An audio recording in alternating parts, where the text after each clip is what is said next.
Sheriff, County Executive, Sheriff.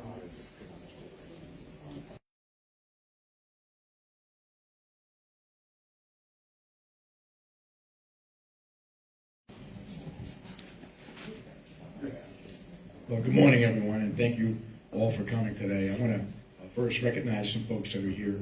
Our County Executive, Jen Metzger, our Chair of the Legislature, Tracy Bartels, our Chair of the Law Enforcement Committee, I.G.N.I.T.E, of course, Chief of Staff, Joanna Contreras, SUNY Ulster, Kevin Stoner, Matthew Mackey, representing Senator Hinchy's office, also from Ulster Literacy, Joanne Dayton, and of course, partners like Brett Alone, Darlene and Noel, thank you for coming. Esri, who's our Chief Diversity Officer, S.T. Lewis, thank you for coming. More importantly, I want to thank Sheriff Hilton from Sandusky County, Ohio, and our two representatives from the National Sheriff's Association, Megan and I left the name over there. Claire, sorry guys, and I should know that because I put that some chest in there. So thank you all for coming. Megan Beal, thank you. I'm pretty excited today to introduce and talk about this new program called I.G.N.I.T.E. I.G.N.I.T.E stands for Inmate Growth Naturally and Intentionally Through Education, and it's a national initiative by the National Sheriff's Association. It's basically a comprehensive rehabilitation program. It's reinventing a foundation for folks that we have here at the county jail. There's nothing worse for me than to walk by a housing unit and see folks just sitting around watching TV and playing cards. As of today, that's going to change. We're going to do what we said we were going to do several years ago, and that is change the philosophy of the county jail. And it's going to take a lot of work. Our staff, our members, and the partnership that are here today, we are all together going to accomplish this. We're going to be the second county in New York State to start this initiative and this program. The first one was Chautauqua County, Sheriff Quattrone, who beat me to it, but that's okay. He's a good man, and I'm just happy that we're able to start this program here. The primary goal of I.G.N.I.T.E is to reduce recidivism rates and equipping our incarcerated individuals with skills and knowledge needed to go out and be a productive citizen in our community by focusing on education and skill building with the help of partners that are here today, partners like you. This is an important day for the Sheriff's Office. A lot of the components of this I.G.N.I.T.E program involve life skills and support from our community. This is a collaborative effort, and we're going to measure success by evaluating the work that we do with the key metrics that we're going to learn from this I.G.N.I.T.E program and the National Sheriff's Association. We are looking for long-term success. That's what we're looking for. And so without further ado, I'm going to turn the mic over to Sheriff Chris Hilton, who started the program in his county. But before I do that, I want to talk about the sheriff that started it all, that's Sheriff Swanson from the state of Michigan. And the biggest city he has is Flint. And he started this program, and it's an incredible program, and his major is here, and his name is Jason Gould. Major Gould is located there. I'm very happy that you're here, Major. And I thank the Sheriff and the National Sheriff's Association for putting such a great program together that we're going to initiate and start here in Ulster County. Sheriff? I'm going to stand behind this just for a second, then I'm going to come around there because I can't stand behind one of these and talk. And I think you'll figure that out pretty quickly as you. Sheriff, thank you very much. It is an honor to be here. This is the second time I've got to come to the state of New York to do this. I actually went to Sheriff Quattrone's I.G.N.I.T.E launch about a month or so ago, in October, and was very successful. So I'm going to give you kind of a little background. Megan's going to yell at me when I do this for about 15 minutes that I've been talking too long, and I apologize, but I think this is all necessary information so that you understand what makes us a little different and why this is such a big deal. So about a year and a half ago, I was in Kansas City, Missouri at the NSA conference, and Megan came up to me in a room full of people, and we're talking, and she's like, come see the I.G.N.I.T.E seminar tomorrow, and she gives me her phone number and leaves. I'm like, what the heck was that? I'm like, all right. I had no idea what it stood for. I knew it was an acronym, had no idea. So the next day, Sheriff Figueroa mentioned Chris Swanson. If you've ever had the opportunity to listen to Sheriff Swanson speak, it is very interesting. It is very, very captivating and exhausting all at the same time. The man has a lot of passion and has a lot of fervor and a lot of energy, and he's go, go, go, and it's all about helping people. So I go to this thing the next day in Kansas City, and I had Megan come up to me, and she's pushing me up to the thing, and I'm standing there. So I listened to Sheriff Swanson talk for 15 minutes, talking about I.G.N.I.T.E. And he is back and forth, and he's doing this, and he's talking about doing Ironmans, and he's pumping his fists, and he's doing all this stuff, and I'm like excited, and I have no idea what he's talking about. Zero idea what this man is talking about, but I was pumped. I was in. I wanted to know more about it. So after he was done, I'm sweating listening to him, right? I mean, he is a ball of energy. Major, am I wrong? You're right. But he's also a very engaging personality. So afterwards, I went back to Megan and some of the other people from the NSA, and I said, please tell me what this is. And they're telling me, oh, it's an inmate education program, and you can do this, and you can do this, and you can do this. And the first thing I did, as an elected official, was give them all the reasons it's not going to work. And I'm sure everybody in this room can tell you what the very number one reason any program is never going to work. What is it? Money. It's always money. I don't have money for that. I can barely do this in my budget. I can barely pay my people. I can barely do that. That's the first thing. That's pretty much what I said. Number two, staff. I don't have enough people to do this. What am I going to have to do? I can't do that. I got space. I don't have enough space in my jail. My facility's old. I can't do that. And I literally spent 10 or 15 minutes telling them all the reasons I can't do this.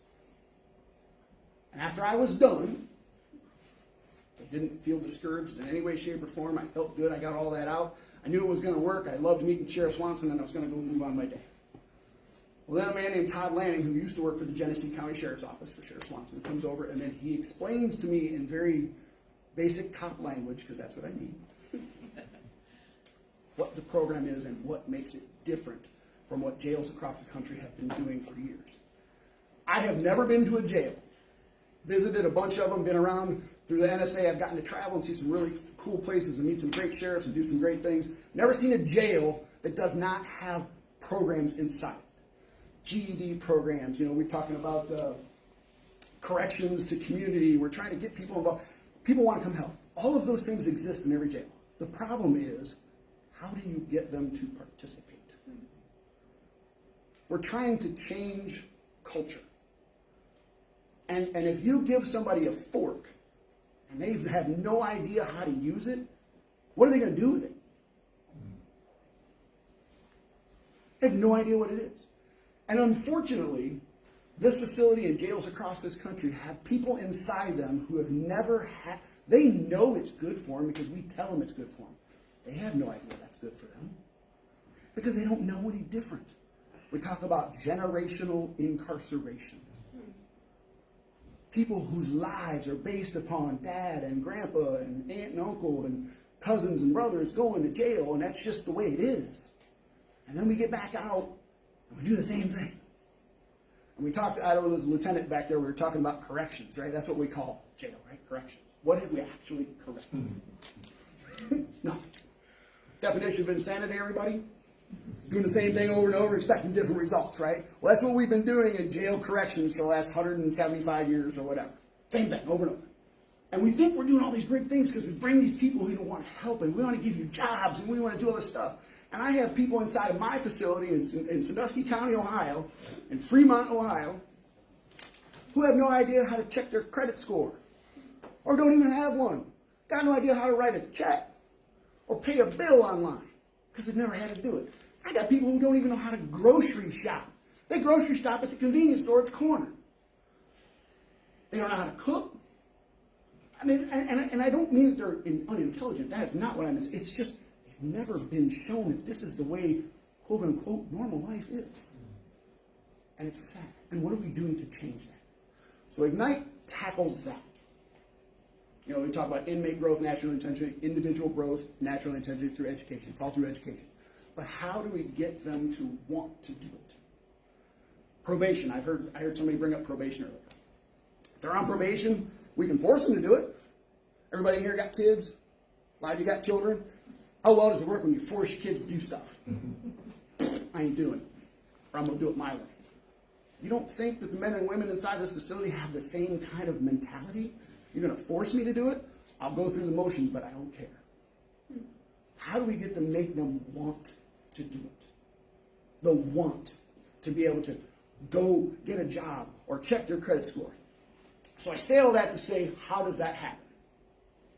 We use the word meritocracy, but we don't know if that's the correct term. We're incentivizing people to do it for themselves. If you make it someone's idea, like, oh, I'll do that, I'll come over and I'll do that, and it becomes their idea. And then we incentivize them to continue to make it their idea. Baby steps. And this is going to sound silly, and it's not meant to be condescending in any way.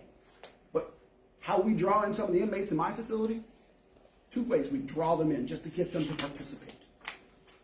First thing is, when we have a class inside, no matter what it is, and I'll talk about a couple of the classes in a second, but if we have a class going on inside, in the block is what we do, and in our blocks, we do it right there. Somebody comes in, they teach them, they sit out. If you don't participate, I know they can't do this in Ohio, Sheriff Quattro, or New York, Sheriff Quattro told me you can't, but in Ohio, I can't. You come out and you participate, or you get locked down while you're not participating. So if I'm an inmate, would I rather sit in my cell for 2 hours by myself? Or would I rather come out and listen to this lady talk about how to check my credit score? You know what? I'm going to go out and sit and listen to her. Now it's become his or her idea. I know that sounds silly, but it is. Now it's their choice to come out and sit down. And then if they come out and they sit down, and again, not meant to sound condescending, if they behave and they do what they're asked to do, not told, but asked to do, and let's go, piece of candy. And then maybe the next day we do something a little different. And then we tell them if you continue to participate and complete this particular program, you're going to get to graduate. Now, we're not giving them the diplomas. Major Gould will tell you we're not certifying anybody in anything. But when they graduate, it's because they have successfully completed something that we put in front of them, and they're being validated with an attaboy. Good job. Now, I tell you, see all them men and women dressed back in them uniforms and got all these people in these nice suits and all this stuff? You know how many times the people inside that facility have ever had somebody dressed like this gentleman come up and go, proud of you. Good job. That happens all the time in my facility. My corrections deputies will walk up to I.G.N.I.T.E participants and notice that they're doing something good and positive for themselves, and it was their choice. That's powerful. And when you do that, you can build on things. Major Gould likes to talk about dopamine in the brain. He gets all scientific and stuff, right? Well, that's what I'm talking about too. When you do something good, you get something good, what do you want to do? Your brain changes. I want to keep doing that. But it has to be that person's choice. We can't force it on. Because if you force it on them, it's not going to work. So that's kind of what makes I.G.N.I.T.E different. Now, I'll give you a real quick story, and then I'm going to be done because I know I'm running over time. I was all in day one when it got explained to me. I'm like, that's the kind of how I was going to do this. I knew I had 3 people back in my office that were going to be like, we ain't doing that, Sheriff. That's stupid. I'm the sheriff. We're going to do it. I'm forcing them, right? Yeah, that's not what I did. I said, guess what, fellas? You guys are getting an all-expenses-paid trip to Flint, Michigan. And who doesn't want that, right?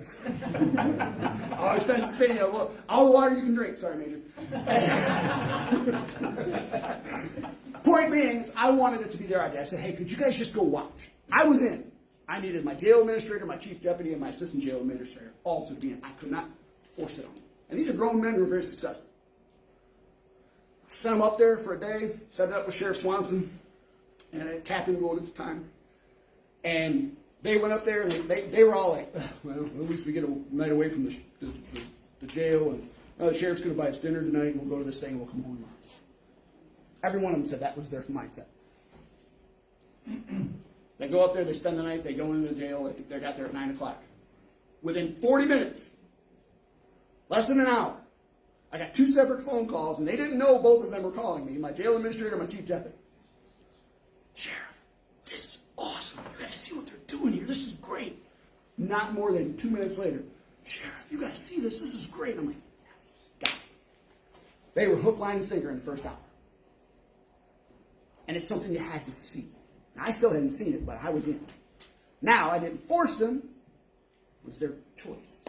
They brought it back. And they're like, Sheriff, we have to do this. I'm like, I'm in. Let's do it. How do we do it? And then I went to them. And then I went up and saw it. And I went and did it. And I will tell you right now, this program inside my facility, culture change is what Sheriff Swanson likes to call it, and I firmly believe that because that's what it is. We're changing mindsets and culture is working like a champ. I have a coordinator who has the brain, like she's just, I want to do this, Sheriff, and I want to do that, and I want to do this, and I want to do that, and how are we going to do this? The one thing I will tell you is this has nothing to do with partisanship. Doesn't matter if you're a Democratic sheriff or a Republican sheriff. Doesn't matter if your county's conservative or liberal. People generally want to help people. My community is very conservative. And when I introduced this program, I was a little nervous. They came out in droves. The support, the money, the people are like, Sheriff, what do you need? This is spectacular. I was stunned, and very happily so. And it crosses all those boundaries. It's about people trying to help people, giving people opportunities. What I.G.N.I.T.E does, at its very worst, it changes behavior inside the facility. That's at its worst. It changes behavior.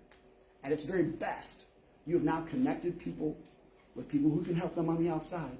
But it was their choice, and you allowed them to take the steps to get there. And boy, that validation of being able, I succeeded and I did it all on my own. And when they step out, mindsets changed. I'm going to go get that job.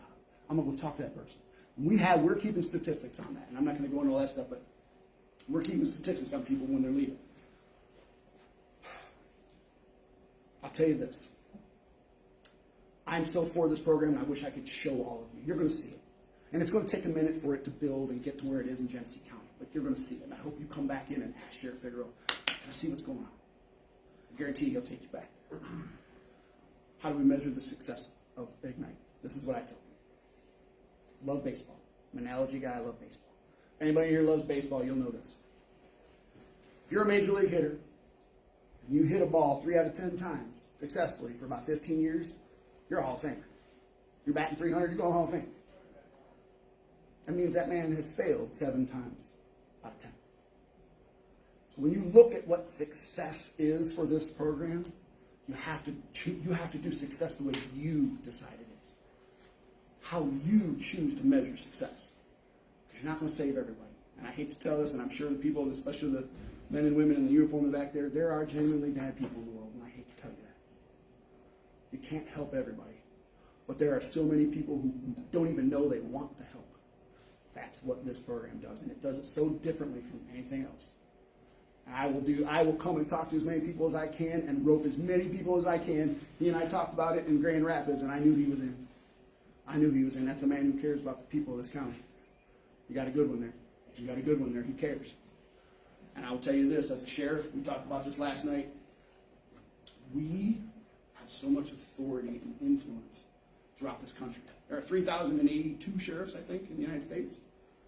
Man, we have the ability to make change. And that's what's going on in Ulster County right now. You're making change. You are going to change people's lives for the better. And again, that's a good one. You guys hopefully give him all the support and love he needs, because he's going to need it. It's going to be tough. He's going to give all the love and support to his people, his staff, because it's going to be tough on you guys, but eventually it's going to make your jobs easier, I promise you. And again, I just want to say thank you for allowing me to come and speak, and you guys indulging me for my little tangents I like to go off on. As you notice, I don't write anything down. It's all coming out of here. So, again, I appreciate it. I'm excited to see what Sheriff's got going on here in another 6 months, and I look forward to watching the flourish. Thank you. Thank you, sir.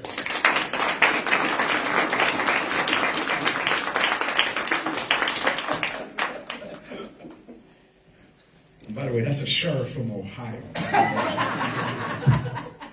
But it goes to show you what's going on nationally in law enforcement. and how sheriffs throughout the country are really making changes and leading the way to changes, because that's what the communities that we represent want us to do. So thank you so much, Sheriff. I want to bring up our next speaker, who's for the National Sheriff's Association, and I'm a proud member of the National Sheriff's Association. Come on up, Megan. Good morning, everyone. Thank you. I hate speaking after Sheriff Hilton. I will bore you to tears now. As I said, I'm here from the National Sheriff's Association. I want to thank Sheriff Figueroa and his team for welcoming our I.G.N.I.T.E team to Ulster County. I'm honored to be joined by Sheriff Hilton, as you know, from Sandusky County, Ohio, and Major Gould from Genesee County, Michigan, as well as Claire McNally from the NSA and Nicole McVaugh from Aramark's Into Work. We're excited to stand with the sheriff and welcome him to the I.G.N.I.T.E community as he commits to changing the culture in jail and making the community safer. Sheriff Figueroa exemplifies the leadership needed to implement this type of change through decisiveness and a fearless approach to change. The sheriff demonstrates a commitment to making tough decisions that prioritize the safety and well-being of his staff, as well as those who are incarcerated. To give you some background on I.G.N.I.T.E, it first began in Genesee County, as we mentioned, under the leadership of Sheriff Chris Swanson. Our executive director, Jonathan Thompson at the NSA, heard about this initiative and decided to take his own trip to Flint, Michigan. When he saw it in action, he decided that it needed to be a culture change that was replicated nationally. Since that day in Flint, I.G.N.I.T.E has grown to 10 states, including Minnesota, North Carolina, North Dakota, Virginia, Ohio, Texas, South Dakota, Idaho, and now 2 sites in New York.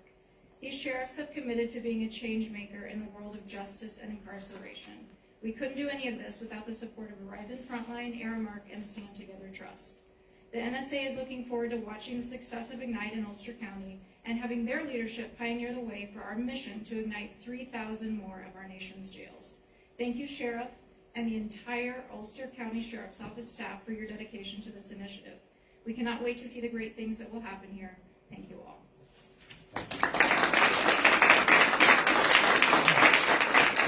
I forgot to acknowledge some other folks. Reverend Mapes, thank you for coming, and of course Kim Mapes, thank you so much for coming. The next person up, of course, is a visionary, someone who I ran with in 2018, and I'm proud to call my county executive, Jen Metzger. Thank you, Chair. And I want to welcome and thank our guests who have been champions of this program. I have to say, in Ohio, where I went to college, very excited to see that this is happening there. And I'm so thrilled to see this happening here. So first of all, I just want to extend my gratitude to our sheriff. He is incredible. We all know that here. He has extraordinary vision himself, and the launch of this program just marks another milestone in his department's ongoing efforts to address recidivism and provide incarcerated individuals with meaningful opportunities for growth and development. I share this vision with our sheriff and feel incredibly fortunate to have a partner like him in government. Shortly after coming into this office, I called him up and said, what do you think about working with the trades to do a pre-apprenticeship program in the jail? And I hadn't even gotten the sentence out, and he's like, yes! He was completely on board, and we've been working together on a Corrections to Careers program with the Carpenters Union, and now I've put money in the budget to extend it to our probation department next year.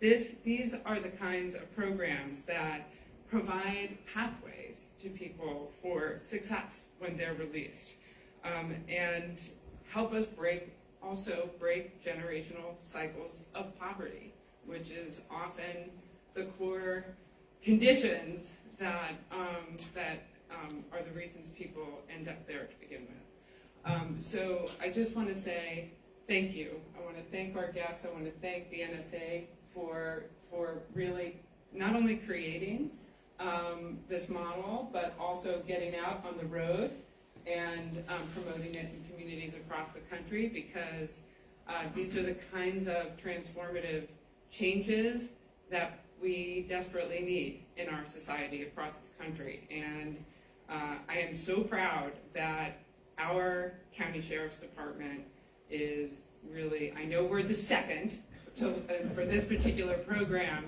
but there's no question that under the leadership of Sheriff Figueroa, this county has been an absolute pathbreaker in making really important changes and positive changes in law enforcement and in our criminal justice system. So I want to thank you so much, Sheriff. And I can't wait to support whatever, and see how this unfolds and continue to support your efforts. Thank you. Thank you, County Executive. Of course, a lot of this government work doesn't work without our county legislature. They've allowed me to put in the grants. They have allowed this office to do so many things, and without the leadership of that chamber, we would not be where we are today. So I thank all the members of the legislature, our chair of the Law Enforcement Committee, but more importantly, the chair of the legislature herself, who's our next speaker, who I know for over 30 years, Tracy Bartels.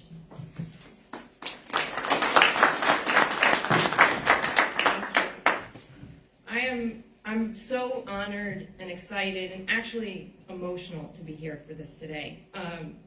I was first elected 20 years ago, and my relationship with this facility has been fraught. My first 2 terms in office were defined by this facility, and I want to say it's failures, physical failures, ideological and moral failures, and financial failures. I was a spokesperson against a project that was set in motion before my time, and I led the investigation into the cost overruns. I became an advocate for the people incarcerated here, for fair phone charges, fresh fruit, and open air. And as I'm serving my last days in my 8th term before leaving office, I can think of no more satisfying culmination. This program, I.G.N.I.T.E, recognizes incarcerated people as people with unmet potential. It acknowledges that our community is stronger if we help those incarcerated to succeed, that their success is our success. The National Sheriff's Association has created a model program and national initiative, but it's here because our amazing sheriff and sheriffs like him, like our guest from Ohio. Sheriff Figueroa and his leadership has meant much significant change, and that's what makes me so emotional. He believes in the power and potential of people in his care. He understands how we are all connected as a community, and he leads from that place. He brings community and government stakeholders to the table and is an agent of real change. I look forward to following this program's success and thank everyone involved. And I hope to partner with the sheriff as a private citizen in any way that I can be of service, especially in this program. Thank you.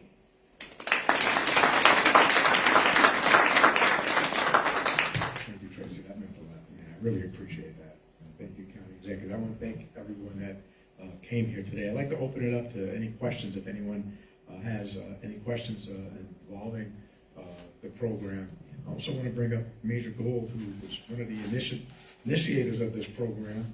If he's got at least 10 seconds, if he would like to say, because I got to tell you, I mean, this is a great program, and it was they that started it, and I got to give my little limelight here. Come on up here, Major. I know you weren't supposed to. No, it wasn't. Thank you, Sheriff. So, just briefly, I.G.N.I.T.E is in what Ulster County is doing now is launching a mindset. It's a completely different philosophy. It's about transforming people while they're in the care, custody, and control of the Corrections Division. No longer is it ask them, tell them, make them. Now it's care, custody, and control. It's about reinvesting in people while we literally have a captive audience where the prime opportunity to change their paradigm, their direction in life. And I've seen it happen in Flint, Michigan. The jail there has been a monster. It was really hard to manage. A lot of violence, a lot of conflict. And then we launched I.G.N.I.T.E, and it reduced by 97%. So I know, and that fuels my passion for this, because I know that it's not just a program, it's a culture change with residual benefits that are almost endless. So I appreciate, Sheriff, for the opportunity, but you know, I'm here to help answer any questions anybody might have about it. Thank you. we have any questions? Yes, ma'am. Sure. How much is this program going to cost and how's it funded? How much is this? It's not going to cost anything. We are going to ask our partners in our community, like Ulster County Community College and Bread Alone, and the Carpenters Union that is going to give the apprenticeship. And I want to thank Ulster County Community College because they have been working with me for the last 2 years to start the jail to college program. And we're going to kick that off soon now because of the I.G.N.I.T.E program. And we're going to use the existing budget that we have now to do. It's not extra work for any of our corrections officers either. We're going to start this, and it's going to be a fundamental renaissance of philosophy of what corrections should be doing. New mindsets are free. Yes, ma'am. I know it's early in the planning stage, but could you briefly say what your vision is of concretely what's going to happen in the jail with I.G.N.I.T.E? I'm sorry, Christine, I'm hard of hearing. I'll take this off. What concretely will I.G.N.I.T.E look like? Like what will you be offering specifically if you can? So at this we point? already started the GED for Adults program, again with the help of Ulster County Community College and our partners. And we have, I believe, 15 to 20 students that are in it now. We've never done that here. It was only for under 21 because that was the requirement of law. Now we're doing it for everybody. The graduations that are going to come with these programs, whether it's the apprenticeship program, whether it's the jail to college program, to validate someone like the sheriff and the major said, to validate what people are doing, to give them some sort of hope. And we're going to measure that by, the recidivism rate, watching that rate go down, watching the lack of fighting in the facility go down. And that's how we plan to measure it. But Major, you want to come up and talk about how you measured it at your facility so you can kind of pull that in? Because I know we talked about that Certainly, yesterday. sure. So there's a lot of different ways to measure this, and it depends on every county jail. It's just a little bit different how it sets up. It can set up in Sandusky, Ohio, a little bit different than it will in Dallas, Texas, or Flint, Michigan. But success is measured by the reduced conflict in the jail, by the increased morale of the people working in the jail, by the less number of open spots to fill in a corrections officer because you got more people applying and staying. You can measure success in the reduction of workman's comp and injury issues. You can measure success, more importantly, out into the community and how those that are being released out of the care, custody, and control of the sheriff are getting jobs and being employed. There's a host of different ways to measure this. So actually, I want the sheriff to tell the story that he told me last night about the CDL license, because whether it's a barbershop master's going to show folks how to do haircuts or a CDL program, but I want you to hear this story. Well, I'm going to say something real quick, that was the major, he had that CDL story, but talk about concrete measuring. I will tell you, I'm going to give you a statistic out of my jail. In the first 3 months that we had this program operating, we normally had about 25 to 28 what we call complaint reports from Friday to Monday. And it was basically when there was corrections deputy to inmate interaction that it was not possible. 25 to 28 of those over the course of about 2.5 to 3 days a week. After 3 months of doing this, we were down to 3 of those on Monday mornings. Anecdotal evidence, but evidence nonetheless. And you ask about what we're going to be doing inside my facility. Every participant, and again, they're volunteering, has to go through mental health and addiction education. They've already been evaluated, but we're educating them about what addiction is. We're educating them about what mental health is. They have to go through that before they can participate in any other program. Things that we're offering or going to be offering. We offer financial literacy. We offer basic life skills. We offer yoga, which I think is one of my favorites. In Ohio? We're in the process now of being able to offer virtual reality training with electrical, carpentry, CDL driving, all these things. We're not certifying anybody in anything, but we're giving them the tools to understand what it is to see if maybe we could get a spark. One of the things that we also, and we have the GED and we have college courses and all of those things as well. One of the things that I didn't realize inside my facility was that there are so many people who can't do the basics.